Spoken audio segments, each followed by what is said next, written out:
Homeworthy. I'm Jeanine. I'm Bryan. We are so excited to have you guys over and to show you our home in upstate New York. Come on in.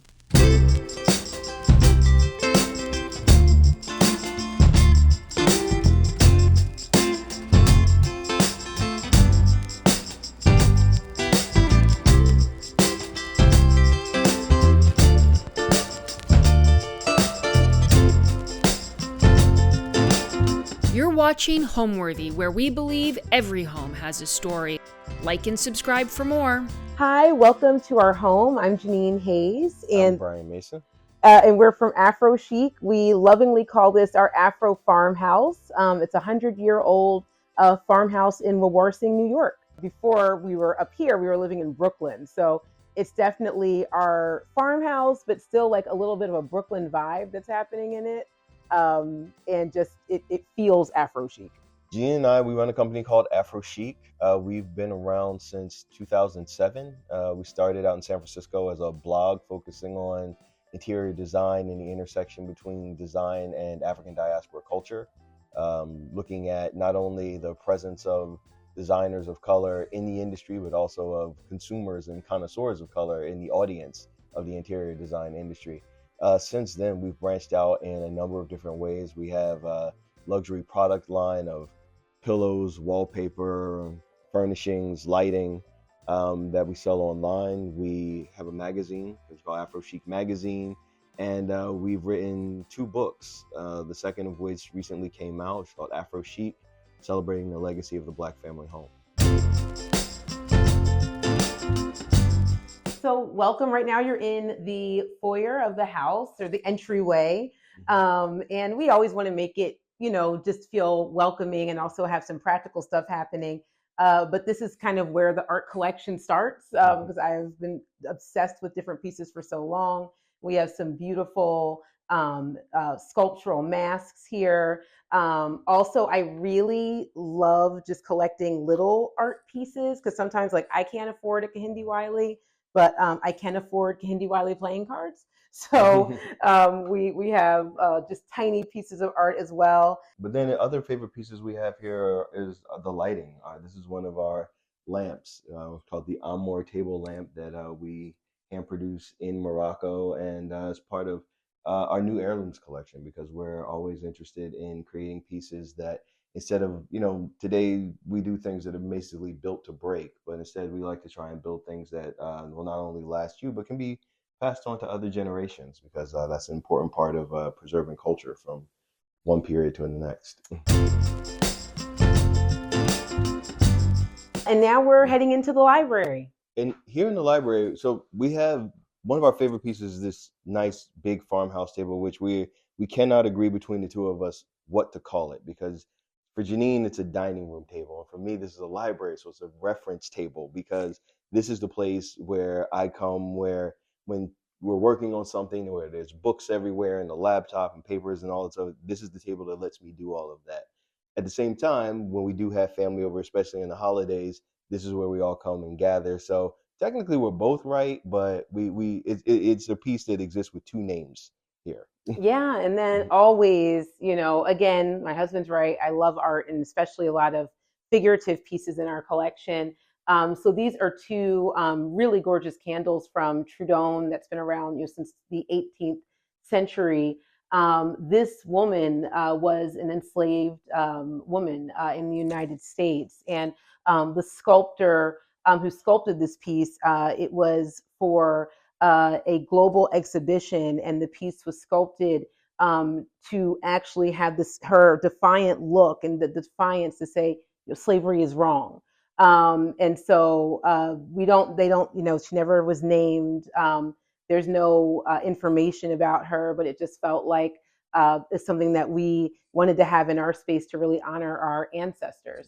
And we have a lot of moments like that. There's also a lot of feminine pieces in the house, and that's because my husband loves to, he actually asked, I want to have a lot of art with women in it. So it kind of just gave me permission to find a lot of really cool female art pieces. So a lot of our pieces that we have on the walls in this room are actually housewarming gifts. So these 2 pieces that we have here that we love so much. This one's from our friend Tim Okamura, who is just one of our favorite artists. I mean, the work that he does is amazing. And so here, this is the Samurai Princess, and he's been doing this entire series, kind of fusing imagery of Black women with Japanese warrior culture and the samurai. You have this different assortment of tools that she has from different places, but the aesthetic is very real. And so Jeanine really wanted to have this on the wall, almost as sort of like a guardian figure, you know, this protective, almost maternal spirit that having in the house. And so it's always great when we can see this. Yeah. And over here we have another piece, also a gift from a friend and an artist that we work with, Faraz Mikue from the Canary Islands. And she does this amazing surrealist fine art photography. So just really love the color in this piece and the way that it interacts with the color of the rest of the room. Yeah, it's called The Honesty of Bronze, and it's just, we're so excited when we got this piece and wanted to get it up right away. Because it is a library, and he's right, this is the reference table, but of course we wanted to showcase all of our books.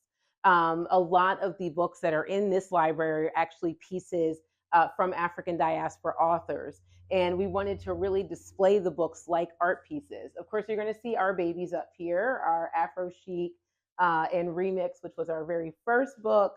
But then there's just pieces and books from friends, pieces from friends. We have this beautiful piece from one of our friends, Damian Davis, who does these very intriguing sculptures that speak to African diaspora culture. Andrea Pippin's another friend of ours. She made this really cool puzzle, and I really wanted to make sure that we had it for the house.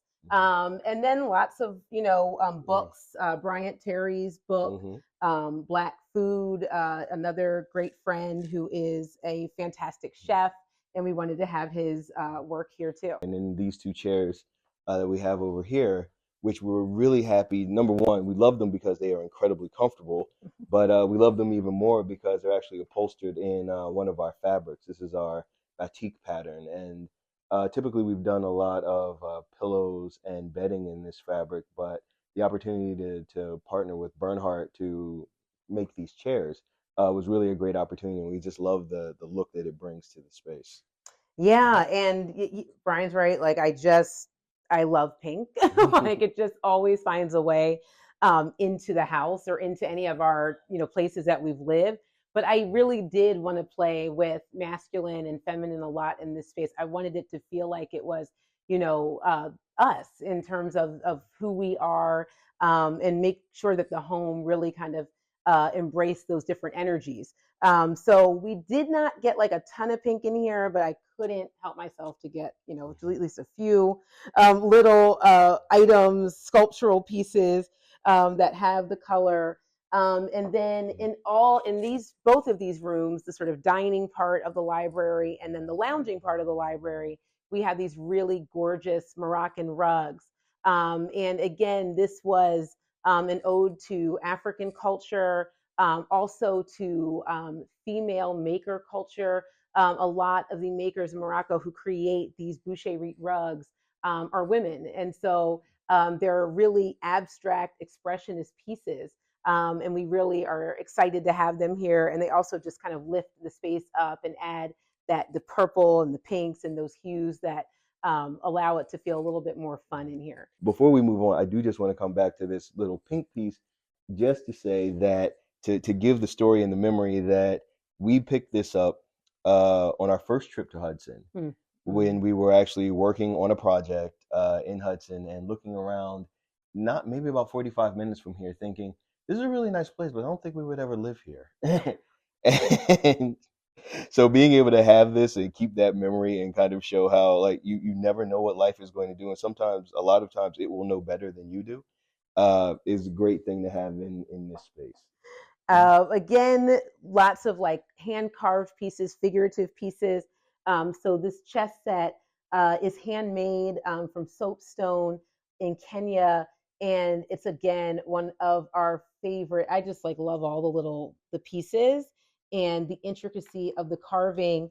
Neither of us play chess. I'm definitely hoping that next time family comes for the holidays, we actually can start learning a little bit and actually playing chess. So this is kind of like, it's a beautiful piece, but also we have goals with this one in terms of actually learning how to do it. One day it won't be just for show. This piece was actually a doll that my great grandmother brought back on her trip to the continent of Africa when she was in her late 70s. So in her 70s, my great grandmother had actually worked as a domestic, she worked as a maid for many families in Philadelphia, wasn't able to go to school. Her parents had been educators. She sent my grandmother and her two sisters to college, but had not been able to go to college herself. And so when she turned 70, she went and she got her college degree. And then she went on a trip to Africa with her sisters. And this was the first piece that I had ever received from the continent. And it's just always like when we move, anytime we've moved somewhere, I'll actually pack all of the art in suitcases and take it with us. I won't box that up because there are pieces that I know that I wouldn't ever want to get lost or misplaced somewhere. And this is definitely one of them. The book, AphroChic, Celebrating the Legacy of the Black Family Home, is a celebration of Black home ownership and of these stories of the journey home, is what we call it for African Americans since emancipation. So the book profiles 16 different homeowners from all over the country, actually one that's in a different part of the world, in Germany as well, and really tells these beautiful stories of 16 different families and what their journey has been making home in America. And a lot of our stories start with people some of them who had family members who were, that they have the information about, that they were enslaved. Some people who have property still that they one of the family owners actually, the plantation that their family was enslaved on, eventually the family bought the property and they still own that land.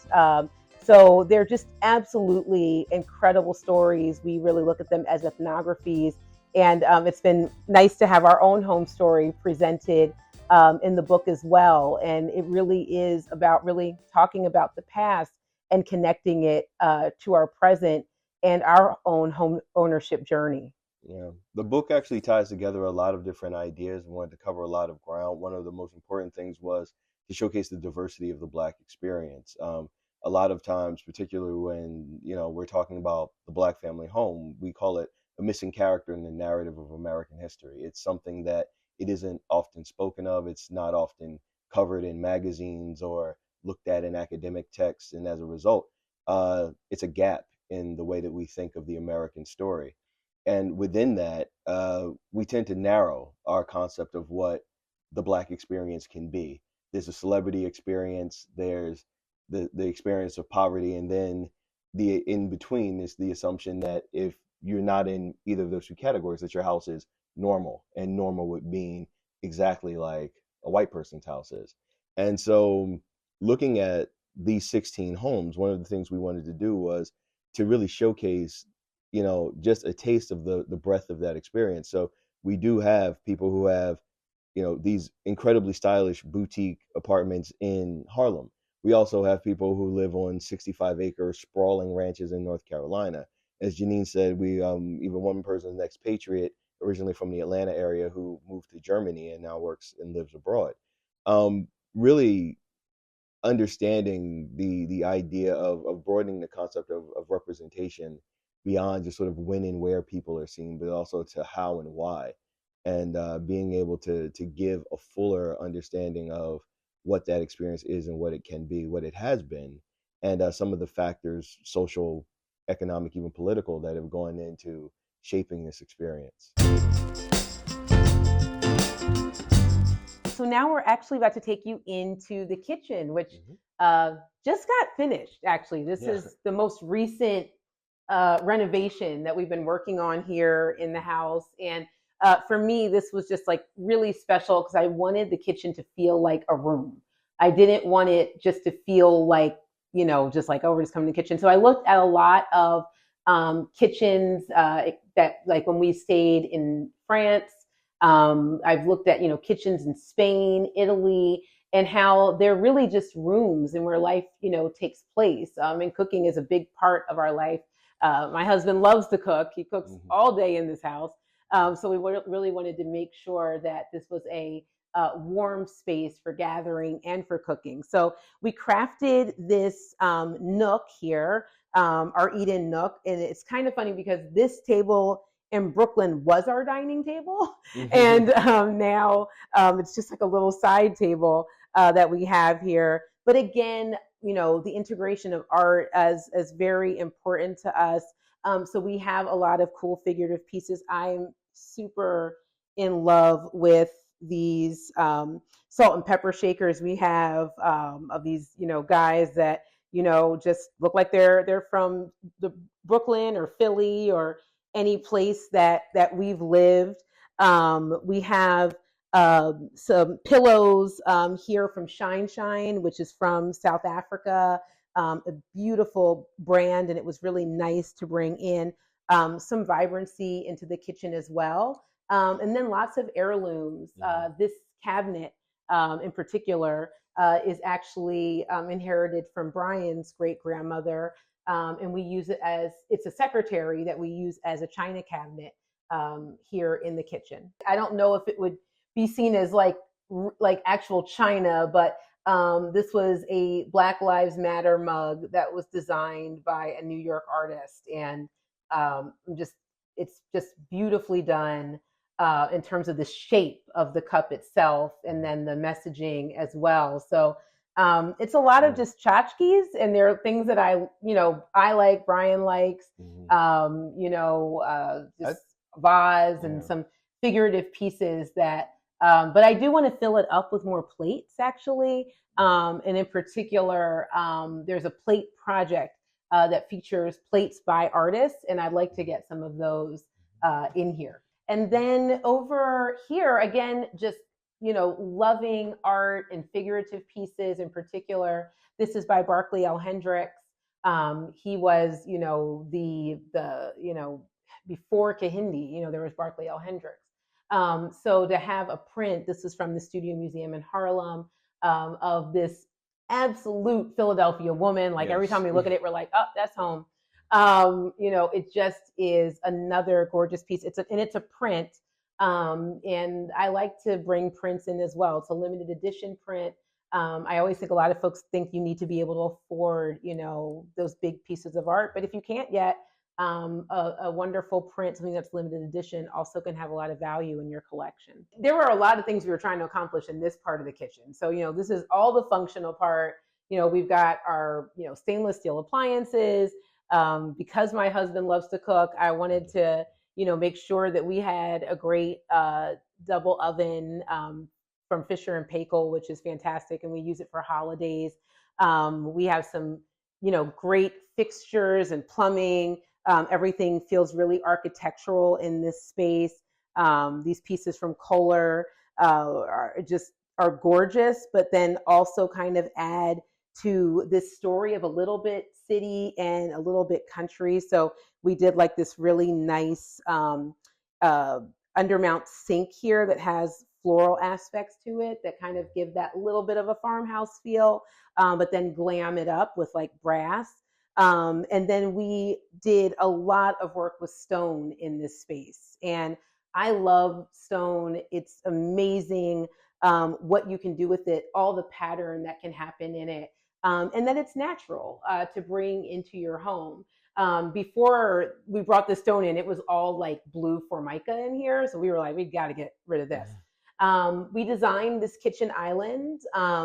So we worked with Cambria to design this and develop that we would have these rounded edges and that it has this really nice 70s feel. We're both 70s babies, so I feel like there's always just a little bit of the 70s that comes in from us remembering that in childhood. And then we added a fluted detail here to the stone, which doesn't like catch you immediately, but it just adds to the architecture of this piece.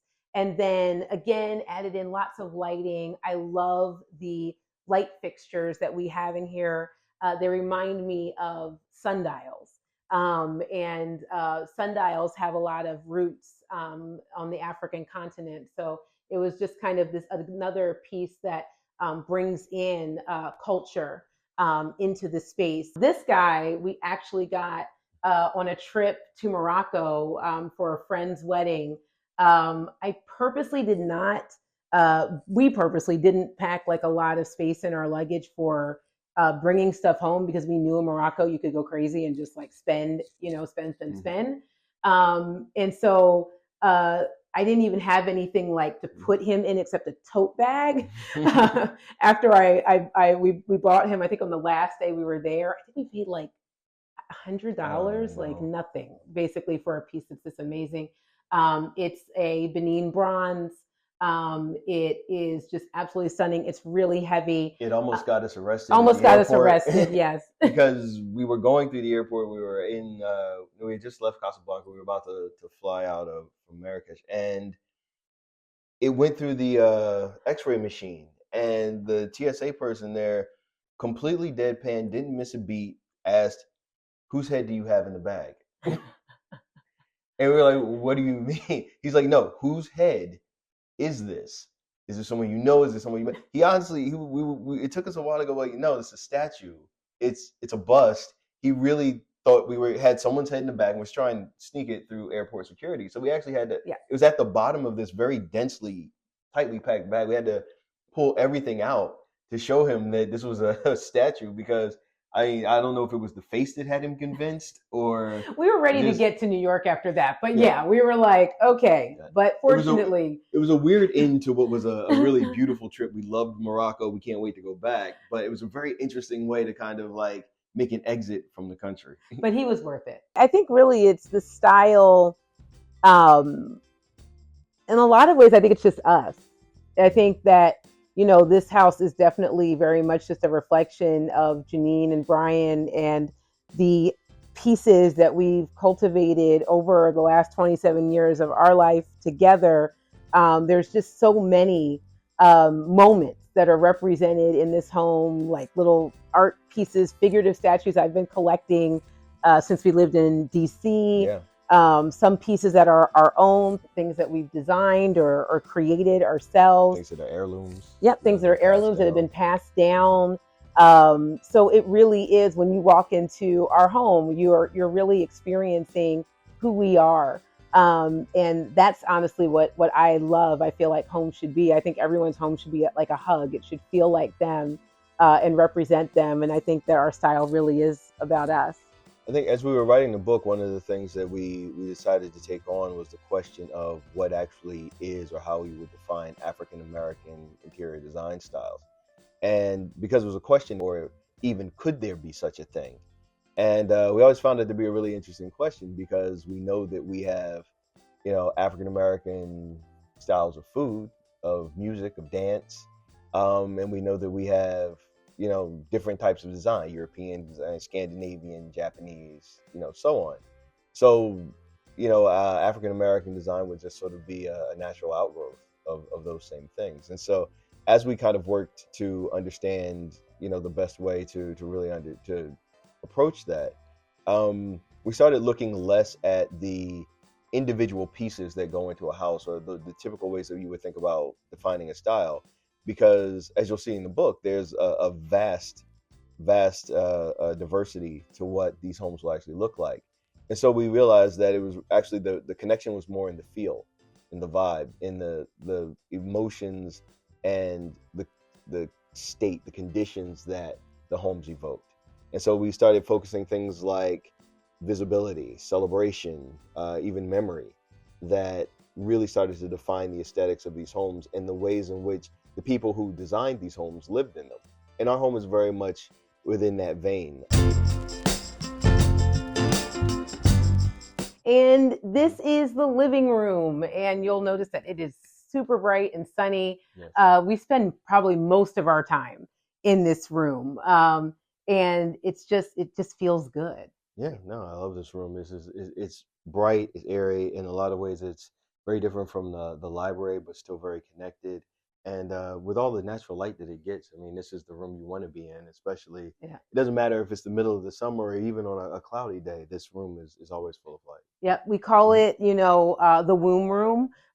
We have the pink sofas, and it just is like really cozy and healing. And definitely, it's an ode to the Black woman. So we have a lot of pieces in here. Again, some artwork by MMVCE. That's actually in both areas that are here in the living area, and then a ton of sculpture. So this over here is actually like my little sculpture garden. And we have artwork from Marjoni Merriweather, busts by Jessica Jean Baptiste. These are actually new pieces that are actually from the AphroChic art shop, which is a new shop we started to help others start collecting original art. Definitely, like in terms of the table, we wanted to have something that was huge because we always host holidays. So it was something that everybody could sit around. But I also, wanted to find that way of doing something a little bit country, but that still felt artistic. So to have this gigantic, teak table that shows the wood rings definitely feels like it connects with everything that's going on around us outside, but also has an urban feel to it. Yeah. And so on the couches, it's funny, we make a lot of things. We make pillows and bedding and lighting and all of these different things, but we actually don't tend to fill our house with a lot of them. So the opportunity when we do that, it's always very special to us, and it's always something that we really enjoy. I can definitely say that this gigantic big bubble chandelier is a fantastic piece, but also probably one of the scarier pieces that we brought into the house. I think actually I do remember the electrician saying he had to take a Xanax the night before coming to do this because he was having a lot of anxiety. And I understood. He was terrified. I was terrified. We put it together. We had to get it up, and some of the bubbles you could fit in already. Some you had to fill in once it was already up, and it's up so high that it was a fun day for everybody. It was scary, but it is perfect, and it's another thing that I actually love from the city. Definitely when we lived in Brooklyn, you'd go by so many houses in those big brownstones, and they had these gorgeous chandeliers. So it felt nice that we were like, yes, we finally have our gorgeous chandelier, in this house. So welcome to our main bedroom, which is all the way at the top of the house. And it's just like a really cozy suite. Yeah. For whatever reason, the first time we walked through this house, I mean, we loved it from head to toe. We knew everything we wanted to do with it.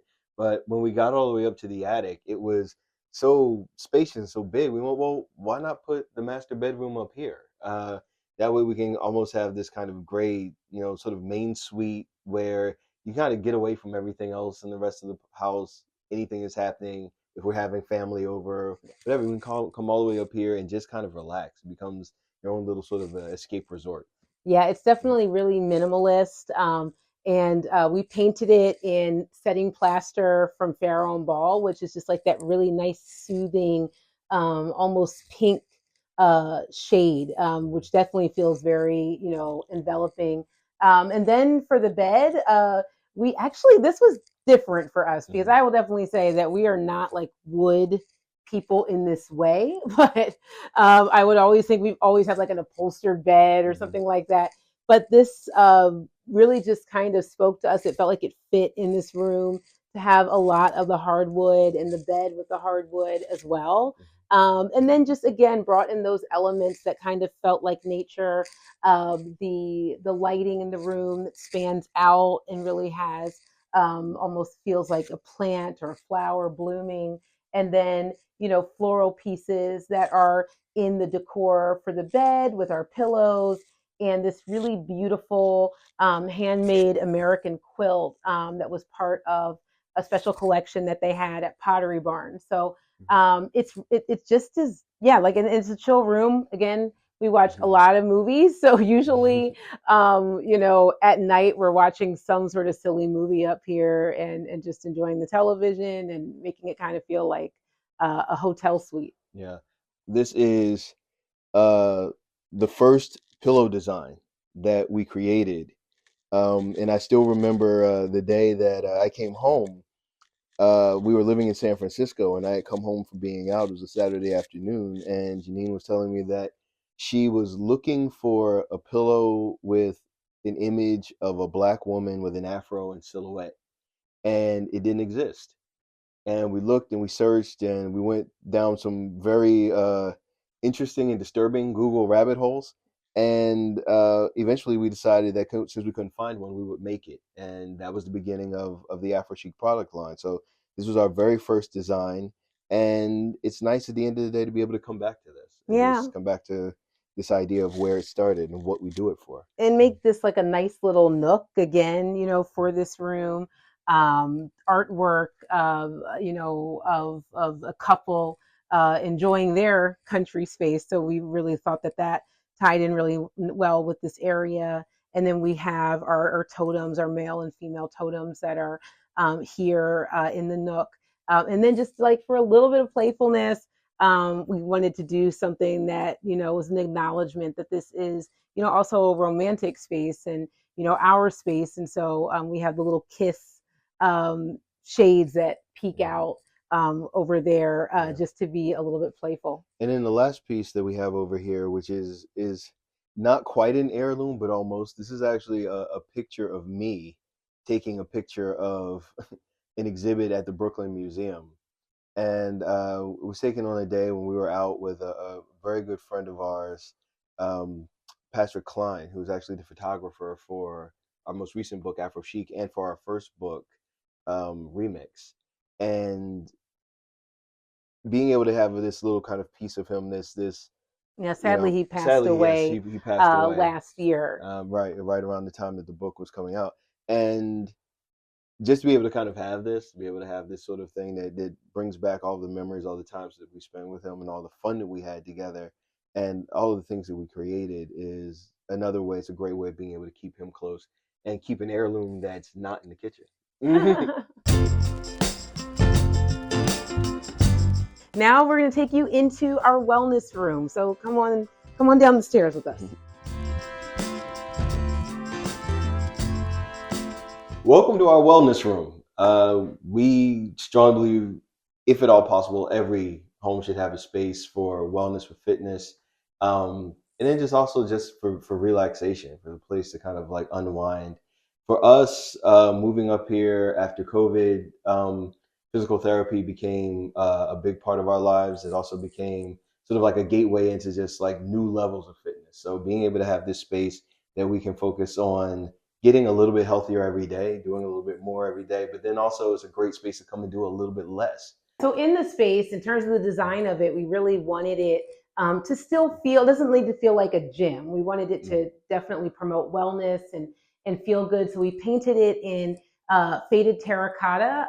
This was part of Kelly Wursler's collaboration with Farrow and Ball, and it is just like the warmest, like most beautiful peachy color. And then we worked with Resource Furniture again in this room to design another custom shelving unit. So this room could work overtime and be a wellness area, but also be a guest room as well when people come and visit for the holidays. Yeah, but as a wellness room, the shelving unit does everything that we needed to do. It gives us all of this great space for yoga mats, for all of the different things that we'll do, different floor exercises. We have our exercise bike, which is very simple and minimalist, but it gets the job done. And for me, one of my biggest pieces was his favorite piece. My favorite. I love I'm going to admit, I love my heavy bag.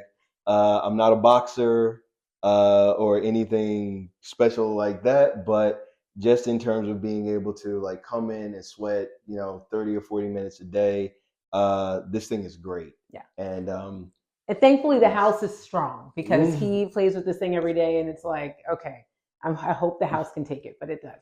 And then again, just, pieces that help just for relaxation. I love having a swing in here.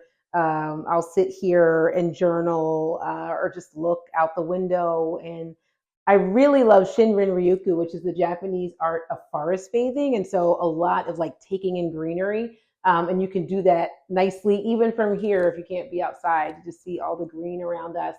And like Bryan said, this room and promotion of wellness was like a really important part of our life. I have long COVID, and at the beginning of really getting, or middle, honestly, of long COVID, when we first got here, I got very sick. I lost the ability to walk, to talk. I couldn't eat for about a month. And so life was really, really hard, and I had to, and I'm still rebuilding. So we do physical therapy in here every day, but it feels like a nice place to come and do the physical therapy and work with our medical team. But we can do it in here, and it still feels good. When the winter holidays come, which is usually when we do most of our hosting, there's always somebody who's here to click this little switch and see how an exercise room turns into a bedroom.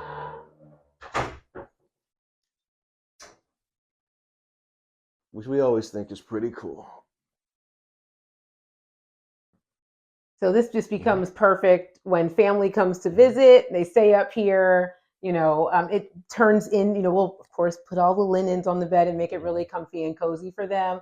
But it's nice because we don't have to have this bed out all the time. I think, again, being from the city, like just having a guest bedroom seems weird. Like you're like, everything you learn in the city, everything has to work overtime. And we wanted this room to work overtime too. And not just make it a guest bedroom that sits there and isn't really utilized. So also it can transform. Also, we can say from personal experience, this bed is super comfortable. So comfortable. Home is, just comfort, safety. It's the place where we can be most ourselves. This is our first house. It's been an interesting journey because we were city people, lived in cities. We've been together for 27 years. And so during all that time, we've always been in cities. And so kind of coming up to the country and just being in a space that's completely ours and we can do whatever we want with it has been a really fun experience. Yeah, and it's been a new one, definitely, because we're both, as you said, very much city people. I'm from Philadelphia. Jeanine's from the country, kind of just outside of Philadelphia, but I've always been very much a city boy and never would have imagined living out in the country. But I really do love this place and the environment and where we are now because, Jeanine said, it really is, to me, what the home means is healing. We moved up here sort of like at the height of the early part of the pandemic in 2020. I had COVID. It did bad things to me.